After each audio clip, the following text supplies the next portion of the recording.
Making my own wedding cake assembly. Ronan and I just got married. Yay. And now it's time to put together the cake for our wedding reception / dinner. And first, I'm starting off with the first tier. It's going to be like floating on greenery. So that's why we have the demi cake below. Now, this is where it kind of got a little crazy. The cakes were put in the fridge overnight at the venue, which I'm so grateful we didn't have to worry about transporting them on the day. But because of the humidity in the fridge, they got really soft, which is kind of what I wanted to avoid. But at least at this point, I was just feeling so much love and appreciation for everyone that was there to help us.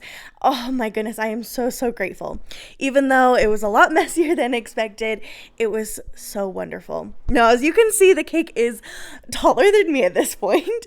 And my sweet dad was like, oh, do you want me to place this top tier so I can reach it? And I'm like, no, I can do this.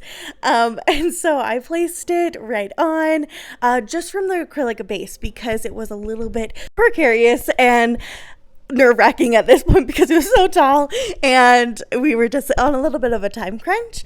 But I'm adding all of the roses all around the edges here, and it's just my cake dreams are coming true, and I'm just over the moon excited and so grateful for all of the help. Oh my gosh, thank you. If you were there, thank you, thank you, thank you.